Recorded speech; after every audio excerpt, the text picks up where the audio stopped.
नमस्कार दोस्तों, कैसे हैं आप सब। स्वागत है आप सबका अपने study IQ fast revision official channel के इस प्लेटफॉर्म पे। आपका स्नेह प्यार पाकर आखिरकार ज्ञान की आकाश गंगा में उड़ान भरने को पूरी तरह तैयार हो चला हूँ। तो बने रहिए आज के इस वीडियो सीरीज की पहली क्लास में। मैं आपको विश्वास दिलाता हूँ कि इस वीडियो सीरीज में कहीं भी अनर्गल प्रलाप और अनावश्यक तथ्यों का समावेश नहीं पाएंगे, क्योंकि मैंने संकल्प ले रखा है कि स्टडी IQ फास्ट रिवीजन के इस ऑफिशियल चैनल पर अनावश्यक सामग्री को शामिल करने से पूरी तरह बचा जाएगा और अभ्यर्थियों के बहुमूल्य समय को व्यर्थ नहीं होने दिया जाएगा। इसलिए तथ्यों की पूरी प्रामाणिकता सुनिश्चित कर विगत वर्षों में पूछे गए सभी प्रश्नों एवं आगामी सभी स्तरों की प्रतियोगी परीक्षाओं को ध्यान में रखते हुए सभी महत्वपूर्ण प्रश्नों का संग्रह किया गया है, जो आपके लिए बेहद खास है। अतः प्रश्नों की प्रकृति को लेकर आप निश्चिंत रहें और अपने इस चैनल पर संपूर्ण विश्वास जमाए रखें। तो चलिए देर न करते हुए शुरू करते हैं आज की इस वीडियो लेक्चर की। आज का टॉपिक है भारत का संवैधानिक विकास। चूँकि भारत के संवैधानिक विकास का जो अनुक्रम है, जो सीक्वेंस है, यह जानने से पहले स्वाभाविक तौर पे आपके मन में संविधान क्या है यह जानने की इच्छा बलवती होती होगी। तो आइए जानते हैं संविधान क्या है। संविधान एक लिखित कानूनी संवैधानिक दस्तावेज होता है जो किसी भी राष्ट्र की शासन प्रणाली हेतु मार्गदर्शन के रूप में कार्य करता है। अगर इसकी परिभाषा की बात करें तो इसकी परिभाषा किसी भी देश की सामाजिक, सांस्कृतिक, राजनीतिक एवं आर्थिक व्यवस्था के अनुरूप सरकार की नीतियों एवं कार्यों को संचालित करने की वैधानिक प्रक्रिया को संविधान कहते हैं।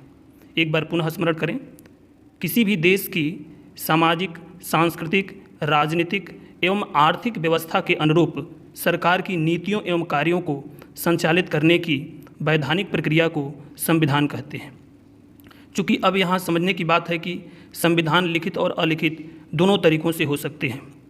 तो जो महत्वपूर्ण तथ्य है यह कि दुनिया का सबसे बड़ा लिखित संविधान भारत का है और सबसे पुराना एवं लघु लिखित संविधान अमेरिका का माना जाता है।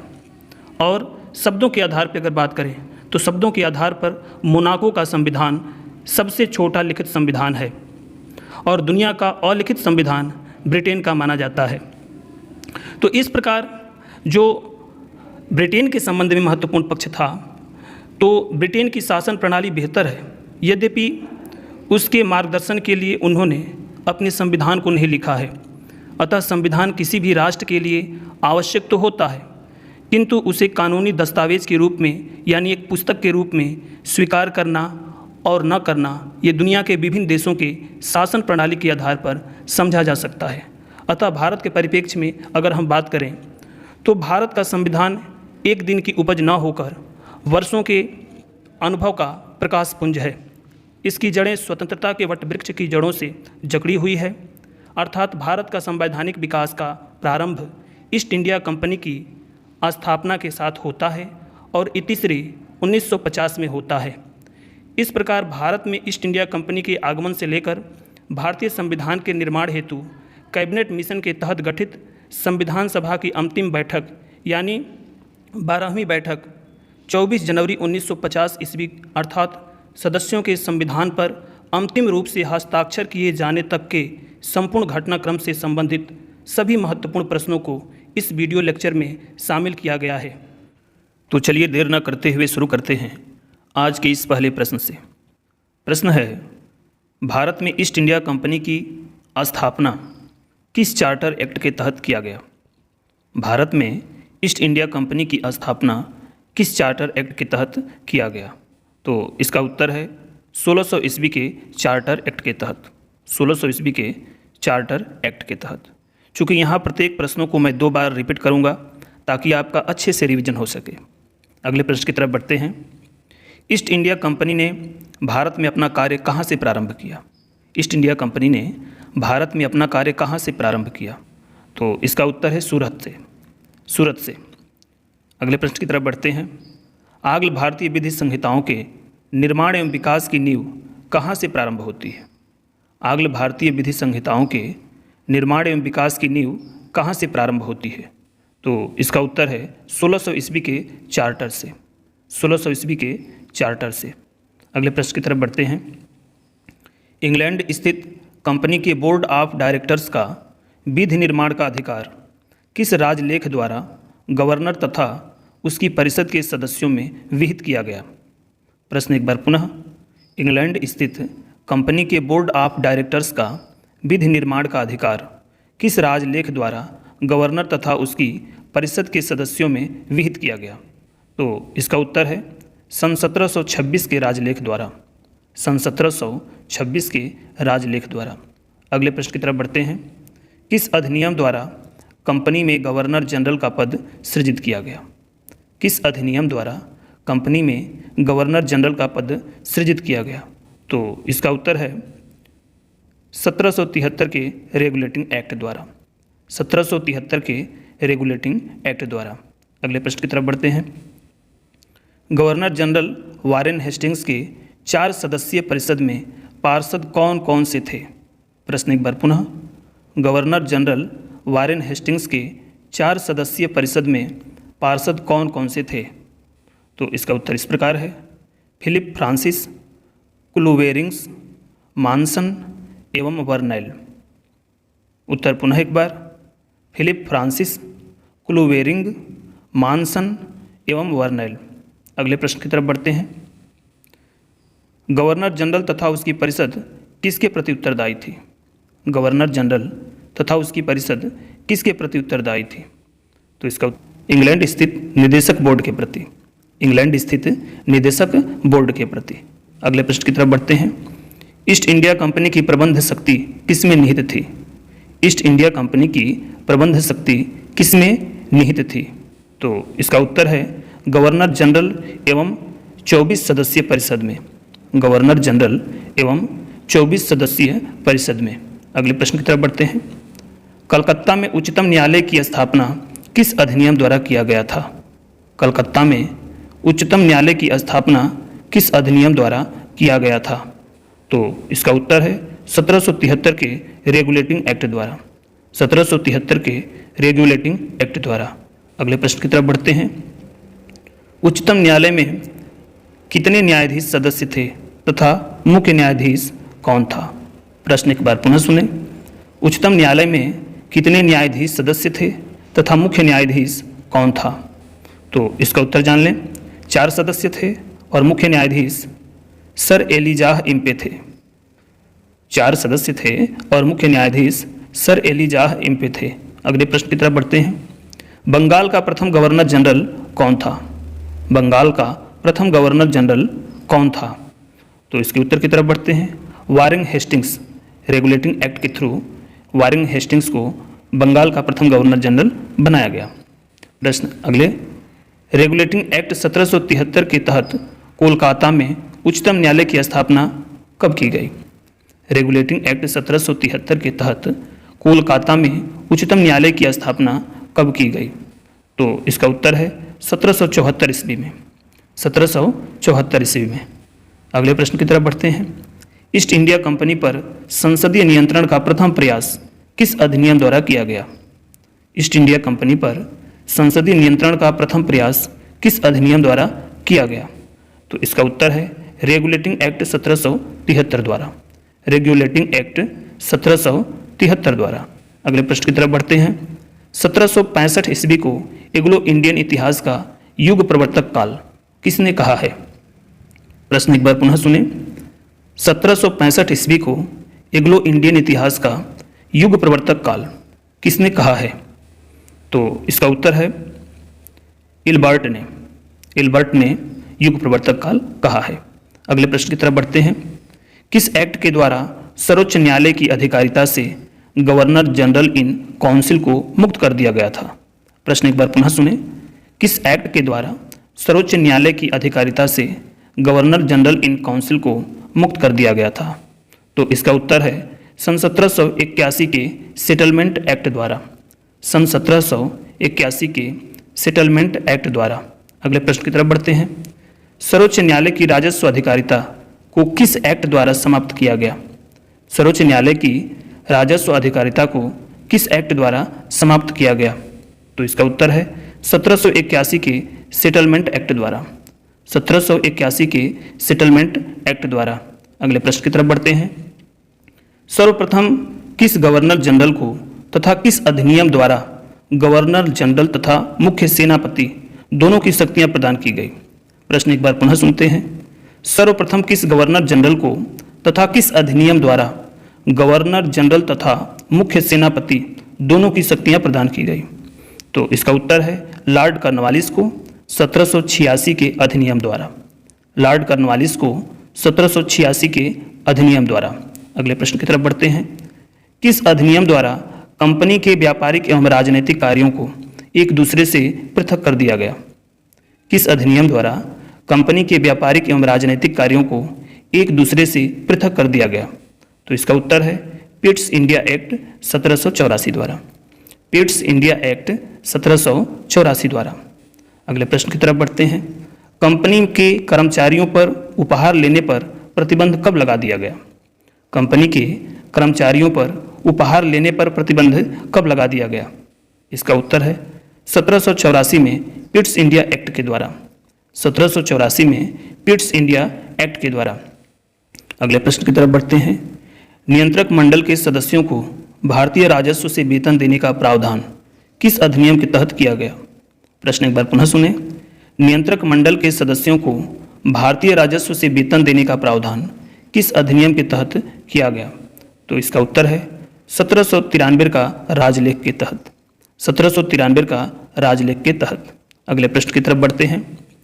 ईसाई मिशनरियों को भारत में धर्म प्रचार की अनुमति कौन सा राजलेख द्वारा प्रदान करता है? ईसाई मिशनरियों को भारत में धर्म प्रचार की अनुमति कौन सा राजलेख द्वारा प्रदान करता है? तो इसका उत्तर है 1813 का राजलेख। 1813 का राजलेख। अगले प्रश्न की तरफ बढ़ते हैं। कंपनी के भारत में व्यापार के एकाधिकार को किस राजलेख द्वारा समाप्त कर दिया गया? कंपनी के भारत में व्यापार के एकाधिकार को किस राजलेख द्वारा समाप्त कर दिया गया? तो इसका उत्तर है 1813 के राजलेख द्वारा। 1813 के राजलेख द्वारा। अगले प्रश्न की तरफ बढ़ते हैं। 1813 ईस्वी के चार्टर द्वारा भारतीयों की शिक्षा पर व्यय करने के लिए कितनी राशि नियत की गई थी? प्रश्न एक बार पुनः सुने। 1813 ईस्वी के चार्टर द्वारा भारतीयों की शिक्षा पर व्यय के लिए कितनी राशि नियत की गई थी? तो इसका उत्तर है 1 लाख रुपए। अगले प्रश्न की तरफ बढ़ते हैं। भारत में आकर बसने तथा व्यापार करने के लिए आने वाले अंग्रेज को लाइसेंस लेना किस चार्टर द्वारा अनिवार्य कर दिया गया? प्रश्न एक बार पुनः सुने। भारत में आकर बसने तथा व्यापार करने के लिए आने वाले अंग्रेजों को लाइसेंस लेना किस चार्टर द्वारा अनिवार्य कर दिया गया? तो इसका उत्तर है 1813 के चार्टर अधिनियम द्वारा। 1813 के चार्टर अधिनियम द्वारा। अगले प्रश्न की तरफ बढ़ते हैं। किस अधिनियम द्वारा गवर्नर जनरल के सदस्यों की संख्या 4 से 3 कर दी गई, जिसमें से एक प्रांत मुख्य का सेनापति होना अनिवार्य था? प्रश्न एक बार पुनः सुने। किस अधिनियम द्वारा गवर्नर जनरल के सदस्यों की संख्या 4 से 3 कर दी गई, जिसमें से एक प्रांत मुख्य का सेनापति होना अनिवार्य था? तो इसका उत्तर है 1784 के पिट्स इंडिया एक्ट द्वारा। 1784 के पिट्स इंडिया एक्ट द्वारा। अगले प्रश्न की तरफ बढ़ते हैं। मुख्य सेनापति का गवर्नर जनरल की परिषद का स्वतः ही सदस्य होने का अधिकार कब समाप्त हो गया? मुख्य सेनापति का गवर्नर जनरल की परिषद का स्वतः ही सदस्य होने का एकाधिकार कब समाप्त हो गया? तो इसका उत्तर है 1793 के चार्टर अधिनियम द्वारा। 1793 के चार्टर अधिनियम द्वारा। अगले प्रश्न की तरफ बढ़ते हैं। ईस्ट इंडिया कंपनी के व्यापारिक अधिकार को किस अधिनियम द्वारा समाप्त कर दिया गया? ईस्ट इंडिया कंपनी के व्यापारिक एकाधिकार को किस अधिनियम द्वारा समाप्त कर दिया गया? तो इसका उत्तर है 1833 के राजलेख द्वारा। 1833 के राजलेख द्वारा। अगले प्रश्न की तरफ बढ़ते हैं। भारत का प्रथम गवर्नर जनरल कौन था? भारत का प्रथम गवर्नर जनरल कौन था? उत्तर है Lord William Bentinck. Lord William Bentinck. अगले प्रश्न की तरफ बढ़ते हैं। किस अधिनियम द्वारा गवर्नर जनरल की परिषद में विधि सदस्य की नियुक्ति का प्रावधान किया गया? किस अधिनियम द्वारा गवर्नर जनरल की परिषद में विधि सदस्य की नियुक्ति का प्रावधान किया गया? उत्तर है 1833 के राजलेख द्वारा। 1833 के राजलेख द्वारा। अगले प्रश्न की तरफ बढ़ते हैं। अंग्रेजों को किस अधिनियम के तहत बिना लाइसेंस भारत आने जाने, बसने तथा व्यापार करने की स्वतंत्रता प्रदान की गई? अंग्रेजों को किस अधिनियम के तहत बिना लाइसेंस भारत आने जाने, बसने तथा व्यापार करने की स्वतंत्रता प्रदान की गई? तो 1833 ईस्वी के अधिनियम के तहत। 1833 ईस्वी के अधिनियम के तहत। सर्वप्रथम भारत में शासन के केंद्रीयकरण का प्रयास किस अधिनियम में दिखाई देता है? सर्वप्रथम भारत में शासन के केंद्रीयकरण का प्रयास किस अधिनियम में दिखाई देता है? तो इसका उत्तर है 1833 के राजलेख में। 1833 के राजलेख में। अगले क्रम में दास प्रथा को गैर कानूनी किस अधिनियम द्वारा घोषित किया गया? दास प्रथा को गैर कानूनी किस अधिनियम द्वारा घोषित किया गया? तो इसका उत्तर है 1833 के चार्टर अधिनियम द्वारा। 1833 के चार्टर अधिनियम द्वारा। अगले क्रम में लॉर्ड मैकाले की अध्यक्षता में प्रथम विधि आयोग का गठन किस अधिनियम के तहत किया गया था? लॉर्ड मैकाले की अध्यक्षता में प्रथम विधि आयोग का गठन किस अधिनियम के तहत किया गया था? इसका उत्तर है 1833 के अधिनियम के तहत। 1833 के अधिनियम के तहत। अगले प्रश्न की तरफ बढ़ते हैं। सती प्रथा का अंत किस गवर्नर जनरल के द्वारा किया गया? सती प्रथा का अंत किस गवर्नर जनरल के द्वारा किया गया? तो इसका उत्तर है विलियम बेंटिक द्वारा शारदा एक्ट के माध्यम से। विलियम बेंटिक द्वारा शारदा एक्ट के माध्यम से। अगले प्रश्न की तरफ बढ़ते हैं। किस अधिनियम द्वारा भारत के लिए 12 सदस्यीय विधान परिषद की स्थापना करते हुए कार्यपालिकी एवं विधायी कृत्यों को पृथक कर दिया गया? प्रश्न एक बार पुनः सुने। किस अधिनियम द्वारा भारत के लिए 12 सदस्यीय विधान परिषद की स्थापना करते हुए कार्यपालिकी एवं विधायी कृत्यों को पृथक कर दिया गया? तो इसका उत्तर है 1853 के चार्टर अधिनियम द्वारा। 1853 के चार्टर अधिनियम द्वारा। अगले प्रश्न की तरफ बढ़ते हैं। भारतीय विधान परिषद में क्षेत्रीय प्रतिनिधित्व का सिद्धांत कब लागू किया गया? भारतीय विधान परिषद में क्षेत्रीय प्रतिनिधित्व का सिद्धांत कब लागू किया गया? तो इसका उत्तर है 1853 के राजलेख द्वारा। 1853 के राजलेख द्वारा। अगले क्रम में विधि सदस्य को कब गवर्नर जनरल की कार्यकारिणी का पूर्ण सदस्य बना दिया गया? विधि सदस्य को कब गवर्नर जनरल की कार्यकारिणी का पूर्ण सदस्य बना दिया गया? तो इसका उत्तर है 1853 में। 1853 में। अगले क्रम में बढ़ते हैं। कर्मचारियों की नियुक्ति के लिए प्रतियोगी परीक्षा को आधार किस अधिनियम द्वारा बनाया गया? कर्मचारियों की नियुक्ति के लिए प्रतियोगी परीक्षा को आधार किस अधिनियम द्वारा बनाया गया? तो इसका उत्तर 1853 के चार्टर अधिनियम द्वारा। अगले प्रश्न की तरफ बढ़ते हैं। भारत में 1858 में कंपनी शासन के अंत के बाद शासन संचालन की शक्ति किसमें निहित की गई? तो इसका उत्तर है भारत मंत्री एवं 15 सदस्यीय भारत परिषद में। भारत मंत्री एवं 15 सदस्यीय भारत परिषद में। अगले प्रश्न की तरफ बढ़ते हैं। भारत परिषद के सदस्यों यानी 15 सदस्यों की नियुक्ति कौन करता था? भारत परिषद के सदस्यों की नियुक्ति कौन करता था? तो इसका उत्तर है 8 सदस्य सम्राट द्वारा नियुक्त किए जाते थे तथा 7 बोर्ड के डायरेक्टरों द्वारा नियुक्त होते थे। 8 सदस्य सम्राट खुद नियुक्त करता था तथा 7 बोर्ड के जो डायरेक्टर थे उनके द्वारा नियुक्त किए जाते थे।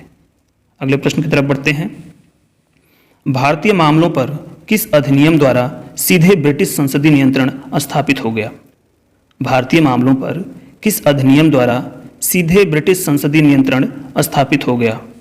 तो इसका उत्तर है 1858 के अधिनियम द्वारा। 1858 के अधिनियम द्वारा। अगले प्रश्न की तरफ बढ़ते हैं। पिट्स इंडिया एक्ट 1784 द्वारा स्थापित बोर्ड ऑफ डायरेक्टर्स तथा बोर्ड ऑफ कंट्रोल को किस अधिनियम द्वारा समाप्त कर दिया गया? पिट्स इंडिया एक्ट 1784 द्वारा स्थापित बोर्ड ऑफ डायरेक्टर्स तथा बोर्ड ऑफ कंट्रोल्स को किस अधिनियम द्वारा समाप्त कर दिया गया? तो इसका उत्तर है 1858 के अधिनियम द्वारा। 1858 के अधिनियम द्वारा। प्रश्न में जो पहले द्वारा लिखा है यह मिसप्रिंट हो गया है, इस पर आप ध्यान न दें। अगले प्रश्न की तरफ बढ़ते हैं। किस अधिनियम द्वारा भारत के गवर्नर जनरल का नाम बदलकर वायसराय कर दिया गया?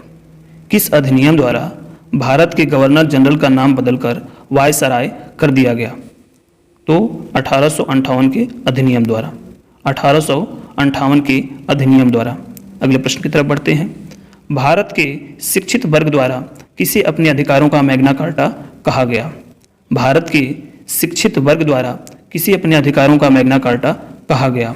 ब्रिटिश महारानी विक्टोरिया के 1 नवंबर 1858 की घोषणा पत्र को। अगले प्रश्न की तरफ बढ़ते हैं। भारत में प्रतिनिधि शासन की शुरुआत किस अधिनियम द्वारा किया गया? भारत में प्रतिनिधि शासन की शुरुआत किस अधिनियम द्वारा किया गया? तो इसका उत्तर है भारत परिषद अधिनियम 1861 द्वारा। भारत परिषद अधिनियम 1861 द्वारा। अगले प्रश्न की तरफ बढ़ते हैं। भारत में शासन के विकेंद्रीकरण की नींव किस अधिनियम द्वारा पड़ी? भारत में शासन के विकेंद्रीकरण की नींव किस अधिनियम द्वारा पड़ी? तो इसका उत्तर है 1861 के अधिनियम द्वारा। 1861 के अधिनियम द्वारा। अगले प्रश्न की तरफ बढ़ते हैं। भारत के गवर्नर जनरल को अध्यादेश जारी करने की शक्ति किस अधिनियम के तहत दिया गया? प्रश्न एक बार पुनः सुनते हैं। भारत के गवर्नर जनरल को अध्यादेश जारी करने की शक्ति किस अधिनियम के तहत दिया गया? तो इसका उत्तर है भारतीय परिषद अधिनियम 1861 के तहत। भारतीय परिषद अधिनियम 1861 के तहत। अगले प्रश्न की तरफ बढ़ते हैं। भारत में विभागीय प्रणाली की शुरुआत किसने किया था? भारत में विभागीय प्रणाली की शुरुआत किसने किया था? तो इसका उत्तर है लॉर्ड कैनिंग ने। लॉर्ड कैनिंग ने। अगले प्रश्न की तरफ बढ़ते हैं। भारत में मंत्रिमंडलीय व्यवस्था के जन्मदाता कौन हैं? भारत में मंत्रिमंडलीय व्यवस्था के जन्मदाता कौन है? तो इसका उत्तर है viceroy Lord Canning. Viceroy Lord Canning. अगले प्रश्न की तरफ बढ़ते हैं। भारत में आंशिक रूप से सर्वप्रथम संसदीय व्यवस्था का प्रारंभ किस अधिनियम के दृष्टिगत हुआ? प्रश्न एक बार पुनः सुनते हैं। भारत में आंशिक रूप से सर्वप्रथम संसदीय व्यवस्था का प्रारंभ किस अधिनियम के दृष्टिगत हुआ? तो इसका उत्तर है भारत परिषद अधिनियम 1892 में। भारत परिषद अधिनियम 1892 में। अगले प्रश्न की तरफ बढ़ते हैं। किस अधिनियम के तहत वार्षिक बजट पर बहस का अधिकार भारतीय सदस्यों को मिला? किस अधिनियम के तहत वार्षिक बजट पर बहस का अधिकार भारतीय सदस्यों को मिला?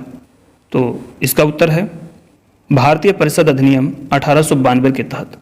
भारतीय परिषद अधिनियम 1892 के तहत। अगले प्रश्न की तरफ बढ़ते हैं। भारत में प्रतिनिधि सरकार की नींव किस अधिनियम द्वारा पड़ी? भारत में प्रतिनिधि सरकार की नींव किस अधिनियम द्वारा पड़ी? तो इसका उत्तर है भारतीय परिषद अधिनियम 1892 द्वारा। भारतीय परिषद अधिनियम 1892 द्वारा। अगले प्रश्न की तरफ बढ़ते हैं। पहली बार मुस्लिम समुदाय के लिए पृथक प्रतिनिधित्व का उपबंध कब किया गया?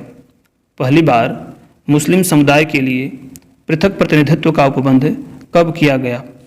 तो इसका उत्तर है मार्ले मिंटो सुधार अधिनियम 1909 द्वारा। मार्ले मिंटो सुधार अधिनियम 1909 द्वारा। अगले प्रश्न की तरफ बढ़ते हैं। मार्ले मिंटो अधिनियम 1909 किसकी रिपोर्ट पर पारित किया गया था? मार्ले मिंटो अधिनियम 1909 किसकी रिपोर्ट पर पारित किया गया था? तो इसका उत्तर है सर रुजडेल समिति। सर अरुणडेल समिति। अगले प्रश्न की तरफ बढ़ते हैं। फूट डालो राज करो की नीति का पोषक अधिनियम है। फूट डालो राज करो की नीति का पोषक अधिनियम है। कौन सा अधिनियम है? तो भारत परिषद अधिनियम 1909। भारत परिषद अधिनियम 1909। अगले प्रश्न की तरफ बढ़ते हैं। भारतीय सदस्यों को पूरक प्रश्न पूछने का अधिकार कब दिया गया था? तो इसका उत्तर है 1909 में। 1909 में। इंग्लैंड की भारत परिषद में नियुक्त होने वाले प्रथम भारतीय कौन थे? इंग्लैंड की भारत परिषद में नियुक्त होने वाले प्रथम भारतीय कौन थे? तो इसका उत्तर है केसी गुप्ता तथा सैयद हुसैन बिलग्रामी। केसी गुप्ता तथा सैयद हुसैन बिलग्रामी। अगले प्रश्न की तरफ बढ़ते हैं। प्रांतों में शासकीय बहुमत किस अधिनियम द्वारा समाप्त हो गया था? प्रांतों में शासकीय बहुमत किस अधिनियम द्वारा समाप्त हो गया था? तो इसका उत्तर है 1909 के अधिनियम द्वारा। 1909 के अधिनियम द्वारा। अगले प्रश्न की तरफ। केंद्र में द्विसदनीय व्यवस्था किस अधिनियम द्वारा किया गया? केंद्र में द्विसदनीय व्यवस्था किस अधिनियम द्वारा किया गया? तो इसका उत्तर है भारत सरकार अधिनियम 1919 द्वारा। भारत सरकार अधिनियम 1919 द्वारा। अगले प्रश्न की तरफ बढ़ते हैं। प्रांतों में उत्तरदायी एवं द्वैध शासन की स्थापना कब की गई? प्रांतों में उत्तरदायी एवं द्वैध शासन की स्थापना कब की गई थी? तो इसका उत्तर है 1919 में। 1919 में। चूँकि यहाँ यह प्रश्न यूपीपीसीएस 2004-05 में पूछे गए हैं और जिन प्रश्नों के किनारे, उत्तर के किनारे ये जो विगत वर्षों में पूछे गए प्रश्न का साइन नहीं आ रहा है, इसका मतलब ये नहीं कि वह प्रश्न अनुपयोगी है। जो भी मैं प्रश्नों का सिलेक्शन किया हूँ, सारे के सारे प्रश्न, चाहे आईएएस, चाहे राज्य के लोक सेवा आयोग, चाहे विभिन्न प्रतियोगी परीक्षाओं में कहीं न कहीं अवश्य पूछे गए हैं। इसलिए प्रश्न की प्रकृति को लेकर आप लोग निश्चिंत रहें, प्रश्न सारे के सारे विश्वसनीय हैं। तो चलिए आगे बढ़ते हैं। द्वैध शासन के जन्मदाता कौन थे? द्वैध शासन के जन्मदाता कौन थे? तो इसका उत्तर है लियोनिल कार्टिस। Lionel Curtis. सर्वप्रथम अपनी पुस्तक डायरकी में द्वैध शासन व्यवस्था का वर्णन किसने किया था? प्रश्न एक बार पुनः सुने। सर्वप्रथम अपनी पुस्तक डायरकी में द्वैध शासन व्यवस्था का वर्णन किसने किया था? तो इसका उत्तर है लियोनिल कार्टिस ने। लियोनिल कार्टिस ने। अगले प्रश्न की तरफ बढ़ते हैं। भारत सचिव के कार्यभार को कम करने के लिए हाई कमिश्नर किस अधिनियम द्वारा नियुक्त किया गया था? प्रश्न एक बार पुनः सुने। भारत सचिव के कार्यभार को कम करने के लिए हाई कमिश्नर किस अधिनियम द्वारा नियुक्त किया गया था? तो इसका उत्तर है भारत परिषद अधिनियम 1919 द्वारा। भारत परिषद अधिनियम 1919 द्वारा। अगले प्रश्न की तरफ। प्रांतों में द्वैध शासन प्रणाली किस एक्ट द्वारा समाप्त कर दिया गया? प्रांतों में द्वैध शासन प्रणाली किस एक्ट द्वारा समाप्त कर दिया गया? तो इसका उत्तर है 1935 ईस्वी के एक्ट द्वारा। 1935 ईस्वी के एक्ट द्वारा। अगले प्रश्न की तरफ बढ़ते हैं। द्वैध शासन प्रणाली की असफलता की जांच समिति का अध्यक्ष कौन था?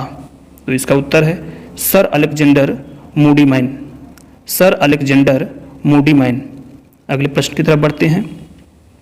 केंद्र एवं प्रांतों में प्रशासनिक शक्ति का विभाजन किस अधिनियम द्वारा किया गया था?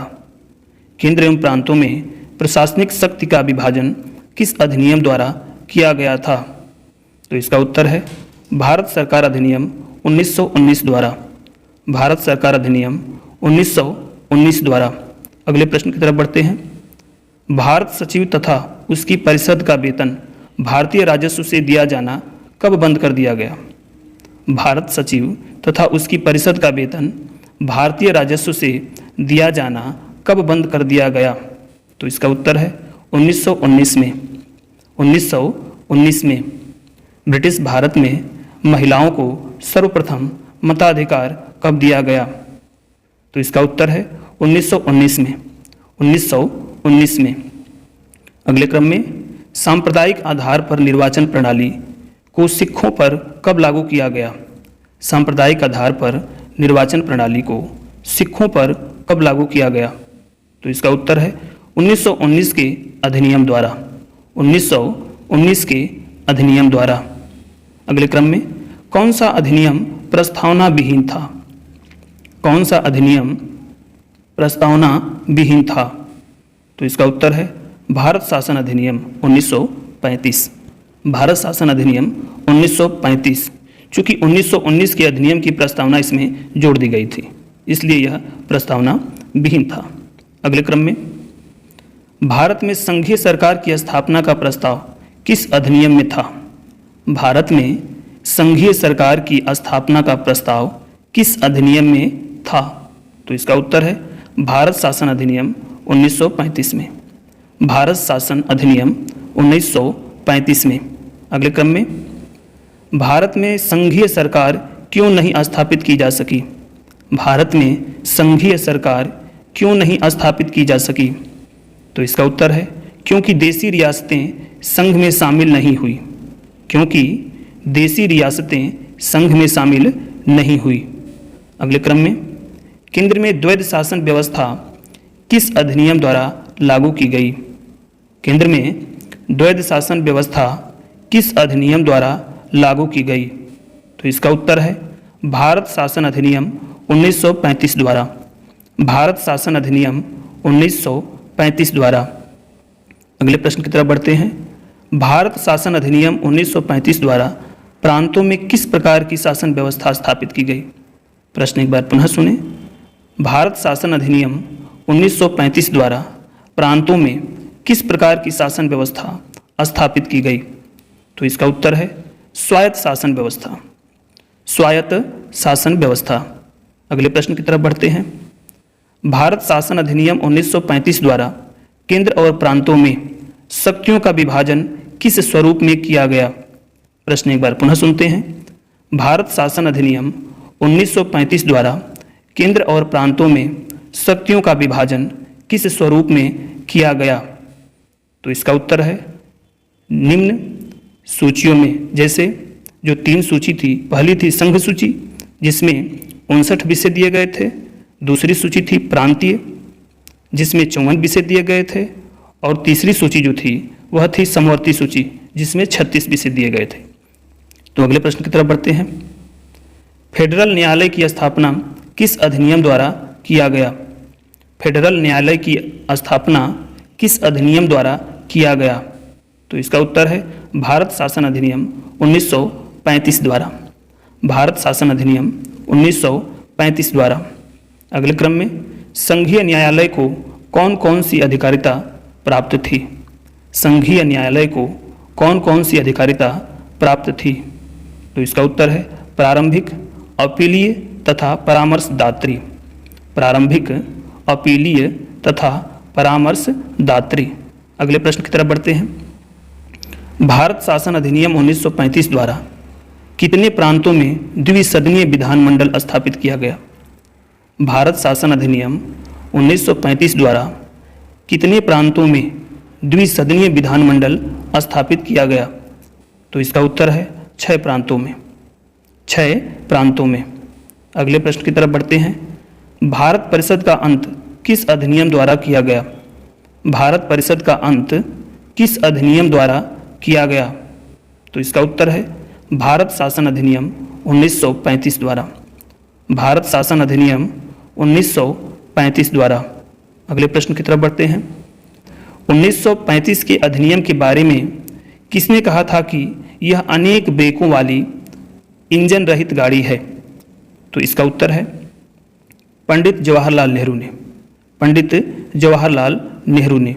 अगले प्रश्न की तरफ बढ़ते हैं। भारत शासन अधिनियम 1935 द्वारा सांप्रदायिक निर्वाचन पद्धति का विस्तार कर इसमें किनको किनको शामिल कर लिया गया? प्रश्न एक बार पुनः सुनते हैं। भारत शासन अधिनियम 1935 द्वारा सांप्रदायिक निर्वाचन पद्धति का विस्तार कर इसमें किनको किनको शामिल कर लिया गया? तो इसका उत्तर है आंग्ल भारतीय, ईसाइयों, यूरोपियों एवं हरिजनों को। उत्तर एक बार पुनः सुनते हैं। आंग्ल भारतीयों, ईसाइयों, यूरोपियों एवं हरिजनों को। अगले प्रश्न की तरफ बढ़ते हैं। संविधान निर्माण हेतु संविधान सभा के गठन का प्रस्ताव सर्वप्रथम कब किया गया था? प्रश्न एक बार पुनः सुनते हैं। संविधान निर्माण हेतु संविधान सभा के गठन का प्रस्ताव सर्वप्रथम कब किया गया था? तो इसका उत्तर है 1942 में क्रिप्स मिशन द्वारा। 1942 में क्रिप्स मिशन द्वारा। अगले प्रश्न की तरफ बढ़ते हैं। क्रिप्स मिशन को किसने उत्तर दिनांकित चेक कहा? क्रिप्स मिशन को किसने उत्तर दिनांकित चेक कहा? तो इसका उत्तर है महात्मा गांधी ने। महात्मा गांधी ने। अगले प्रश्न की तरफ बढ़ते हैं। क्रिप्स मिशन को मुस्लिम लीग ने क्यों अस्वीकार किया? क्रिप्स मिशन को मुस्लिम लीग ने क्यों अस्वीकार किया? तो इसका उत्तर है भारत विभाजन की मांग तथा संविधान सभा में पृथक निर्वाचक मंडल को स्वीकार नहीं किया गया था, इसलिए। अगले प्रश्न की तरफ बढ़ते हैं। कैबिनेट मिशन कब भारत आया था? कैबिनेट मिशन कब भारत आया था? तो इसका उत्तर है मार्च 1946 में। मार्च 1946 में। अगले क्रम में कैबिनेट मिशन के सदस्य कौन कौन थे? कैबिनेट मिशन के सदस्य कौन कौन थे? तो इसका उत्तर है पैंथिक लॉरेंस, जो भारत सचिव थे। दूसरे नंबर पर स्टेफोर्ड क्रिप्स व्यापार बोर्ड के अध्यक्ष थे। एवी अलेक्जेंडर नौसेना प्रमुख थे। उत्तर एक बार पुनः सुन लेते हैं। पैंथिक लॉरेंस, जो भारत सचिव थे। स्टेनफोर्ड क्रिप्स, जो व्यापार बोर्ड के अध्यक्ष थे। और एवी अलेक्जेंडर, जो नौसेना प्रमुख थे।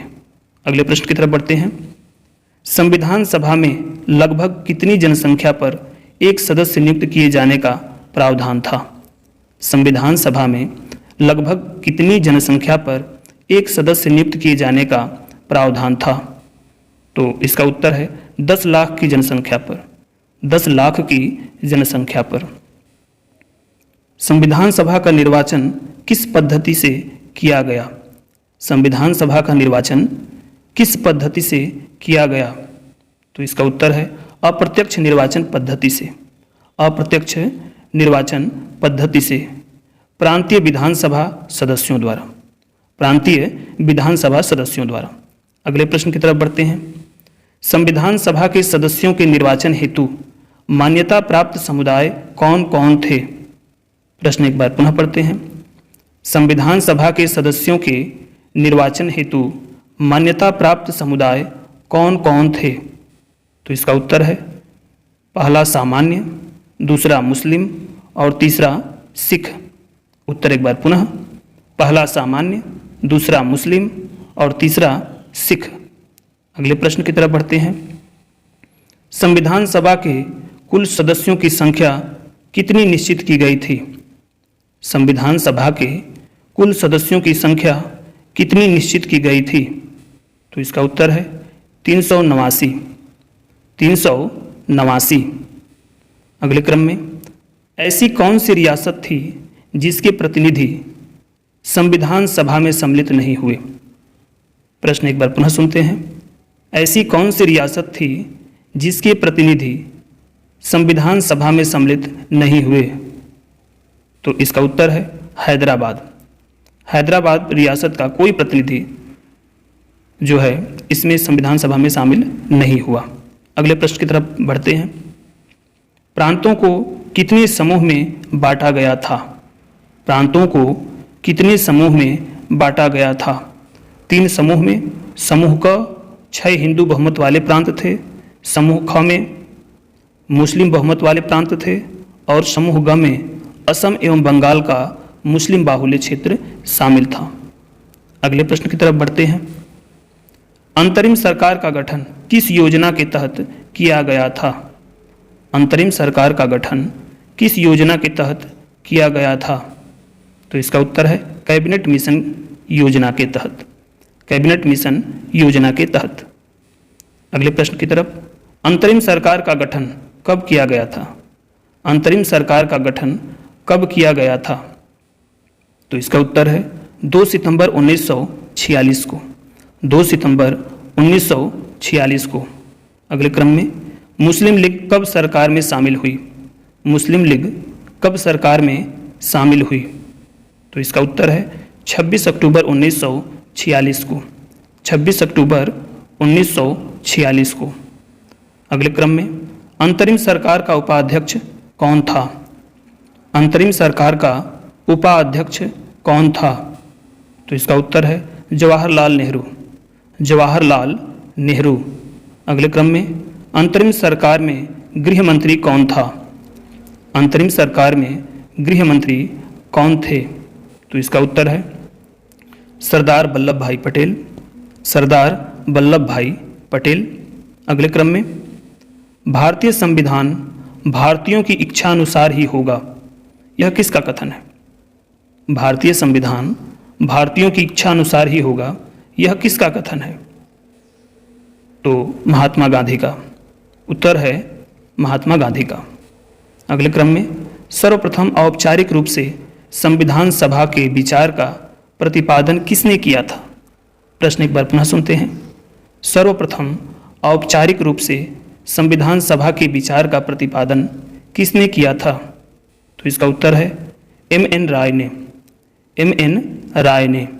अगले क्रम में भारत में संविधान सभा का गठन किसकी संस्तुति के आधार पर किया गया था? भारत में संविधान सभा का गठन किसकी संस्तुति के आधार पर किया गया था? तो इसका उत्तर है कैबिनेट मिशन 1946 की संस्तुति पर। कैबिनेट मिशन 1946 की संस्तुति पर। अगले क्रम में संविधान सभा के लिए चुनाव कब संपन्न हुआ? संविधान सभा के लिए चुनाव कब संपन्न हुआ? तो इसका उत्तर है जुलाई 1946 में। जुलाई 1946 में। अगले क्रम में कुल कितने स्थानों के लिए चुनाव हुआ? कुल कितने स्थानों के लिए चुनाव हुआ? तो इसका उत्तर है 296 स्थानों के लिए। 296 स्थानों के लिए। अगले क्रम में संविधान सभा के चुनाव में कांग्रेस को कितनी सीटों पर जीत मिली? प्रश्न एक बार पुनः सुनते हैं। संविधान सभा के चुनाव में कांग्रेस को कितनी सीटों पर जीत मिली? तो इसका उत्तर है 208 सीटों पर। मुस्लिम लीग को 73 सीटें प्राप्त हुई थी। कांग्रेस 208 सीटों पर जीत प्राप्त की, जबकि मुस्लिम लीग को 73 सीटें प्राप्त हुई थी। अगले प्रश्न की तरफ बढ़ते हैं। किस योजना द्वारा भारत एवं पाकिस्तान के विभाजन का प्राविधान किया गया? किस योजना द्वारा भारत एवं पाकिस्तान के विभाजन का प्राविधान किया गया? तो माउंटबेटन योजना द्वारा। माउंटबेटन योजना द्वारा।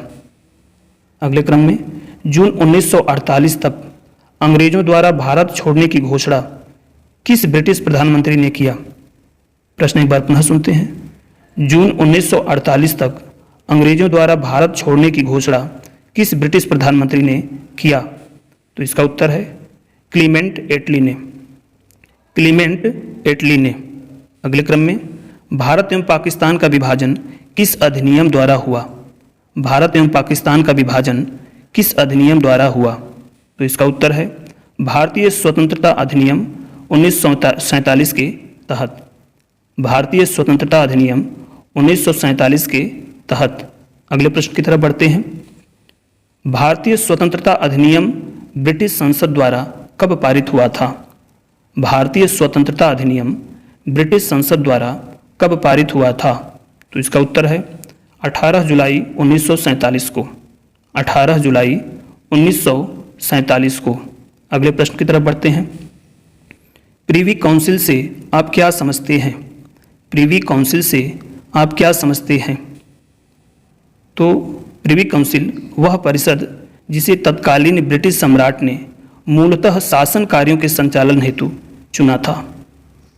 प्रीवी काउंसिल वह परिषद जिसे तत्कालीन ब्रिटिश सम्राट ने मूलतः शासन कार्यों के संचालन हेतु चुना था। अगले प्रश्न की तरफ बढ़ते हैं। संविधान सभा में सर्वाधिक प्रतिनिधि किस प्रांत के थे? संविधान सभा में सर्वाधिक प्रतिनिधि किस प्रांत के थे? तो इसका उत्तर है संयुक्त प्रांत 55 सदस्य। द्वितीय एवं तृतीय स्थान पर क्रमशः मद्रास 49 सदस्य व बिहार 36 सदस्य थे। अगले क्रम में डॉक्टर B.R. अम्बेडकर का संविधान सभा में निर्वाचन किस प्रांत से हुआ था? Doctor B.R. अम्बेडकर का संविधान सभा में निर्वाचन किस प्रांत से हुआ था? तो इसका उत्तर है बंगाल के पूर्वी भाग से। बंगाल के पूर्वी भाग से। ध्यातव्य है कि डॉक्टर अम्बेडकर 1946 के चुनाव में बंगाल के पूर्वी भाग से चुने गए, किंतु भारत के विभाजना उपरांत वह क्षेत्र पाकिस्तान में चला गया। अतः बम्बई प्रेसिडेंसी की पूना सीट कांग्रेस के M.R. जयंकर से रिक्त कराकर उपचुनाव द्वारा अंबेडकर को पुनः संविधान सभा का सदस्य बनाया गया। अगले प्रश्न की तरफ बढ़ते हैं। 1946 के चुनाव के पश्चात मुस्लिम लीग ने किस प्रांत में अपनी सरकार बनाई? तो इसका उत्तर है बंगाल प्रांत में अपनी सरकार बनाई, जिसके प्रधानमंत्री H.S. सुहरावर्दी थे। अगले प्रश्न की तरफ बढ़ते हैं। डोमिनियन स्टेटस से क्या आशय है? तो इसका उत्तर होगा डोमिनियन का शाब्दिक अर्थ है शासन करना। डोमिनियन का शाब्दिक अर्थ है शासन करना या शक्ति प्रदेश या शासित प्रदेश, अर्थात ब्रिटेन की साम्राज्ञी का स्वदेश तथा विदेश स्थित वह क्षेत्र जिस पर उनका शासन था, डोमिनियन की संज्ञा से अभिहित किया गया। अगले प्रश्न की तरफ बढ़ते हैं। मुस्लिम लीग ने संविधान सभा का बहिष्कार क्यों किया? मुस्लिम लीग ने संविधान सभा का बहिष्कार क्यों किया? तो इसका उत्तर है वह मुस्लिम समुदाय के लिए अलग संविधान सभा चाहती थी। वह मुस्लिम समुदाय के लिए अलग संविधान सभा चाहती थी। अगले प्रश्न की तरफ बढ़ते हैं। संविधान सभा में रियासतों में सर्वाधिक प्रतिनिधि किस रियासत से थे? संविधान सभा में रियासतों में सर्वाधिक प्रतिनिधि किस रियासत से थे? तो इसका उत्तर है मैसूर से 7। द्वितीय स्थान पर ट्रावनकोर था, जिसके 6 प्रतिनिधि थे। अगले प्रश्न की तरफ बढ़ते हैं। भारतीय स्वतंत्रता के समय ब्रिटेन में किस पार्टी की सरकार थी?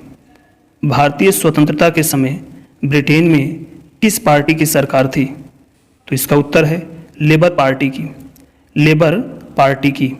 अगले प्रश्न की तरफ बढ़ते हैं। स्वतंत्र भारत के प्रथम गवर्नर जनरल कौन थे? स्वतंत्र भारत के प्रथम गवर्नर जनरल कौन थे? तो इसका उत्तर है लॉर्ड माउंटबेटन। अगले प्रश्न की तरफ बढ़ते हैं। भारतीय स्वतंत्रता के पश्चात व संविधान निर्माण के पूर्व भारत का शासन किस अधिनियम के अनुसार चलाया गया? प्रश्न एक बार पुनः सुनते हैं। भारतीय स्वतंत्रता के पश्चात व संविधान निर्माण के पूर्व भारत का शासन किस अधिनियम के अनुसार चलाया गया? तो इसका उत्तर है 1935 के अधिनियम के अनुसार। 1935 के अधिनियम के अनुसार। अगले प्रश्न की तरफ बढ़ते हैं। संविधान सभा के विभाजन यानी पुनर्गठन के बाद भारतीय संविधान सभा में कुल कितने सदस्य थे? प्रश्न एक बार पुनः। भारतीय संविधान सभा के विभाजन यानी पुनर्गठन के बाद भारतीय संविधान सभा में कुल कितने सदस्य थे? तो इसका उत्तर है 324 सदस्य। 324 सदस्य। अगले प्रश्न की तरफ बढ़ते हैं। भारत पाकिस्तान के मध्य सीमा निर्धारण के लिए गठित सीमा आयोग का अध्यक्ष कौन था? भारत पाकिस्तान के मध्य सीमा निर्धारण के लिए गठित सीमा आयोग का अध्यक्ष कौन था? तो इसका उत्तर है सर रेडक्लिफ। अगले प्रश्न की तरफ बढ़ते हैं। भारत मंत्री यानी सचिव का पद कब समाप्त कर दिया गया? भारत मंत्री यानी सचिव का पद कब समाप्त कर दिया गया? तो इसका उत्तर है 1947 में भारतीय स्वतंत्रता संग्राम द्वारा।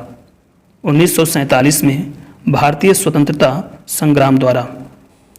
अगले क्रम में ब्रिटिश सम्राट का देशी रियासतों पर प्रभुत्व कब समाप्त हो गया? ब्रिटिश सम्राट का देशी रियासतों पर प्रभुत्व कब समाप्त हो गया? तो इसका उत्तर है 1947 में। 1947 में। 15 अगस्त 1947 से 26 जनवरी 1950 तक भारत का राजनीतिक दर्जा क्या था? प्रश्न एक बार पुनः सुनते हैं। 15 अगस्त 1947 से 26 जनवरी 1950 तक भारत का राजनीतिक दर्जा क्या था? तो इसका उत्तर है ब्रिटिश राष्ट्रकूल के एक अधिराज का। ब्रिटिश राष्ट्रकूल के एक अधिराज का। अगले प्रश्न की तरफ बढ़ते हैं। संविधान सभा की प्रथम बैठक कब और कहाँ हुई थी? संविधान सभा की प्रथम बैठक कब और कहाँ हुई थी? तो इसका उत्तर है 9 दिसंबर 1946 को नई दिल्ली में। 9 दिसंबर 1946 को नई दिल्ली में। अगले प्रश्न की तरफ बढ़ते हैं। संविधान सभा की स्थापना कब की गई? संविधान सभा की स्थापना कब की गई? तो इसका उत्तर है दिसंबर 1946 को। दिसंबर 1946 को। चूँकि ध्यान देने योग्य बात है कि संविधान सभा का गठन उस तिथि से माना जाता है जिस तिथि को वायसराय ने संविधान सभा की प्रथम बैठक को बुलाया था। तो इस प्रकार आज के इस वीडियो सेशन का अंत होता है। मेरे इस क्लास में बने रहने के लिए आप सबको हृदय तल से बहुत बहुत धन्यवाद।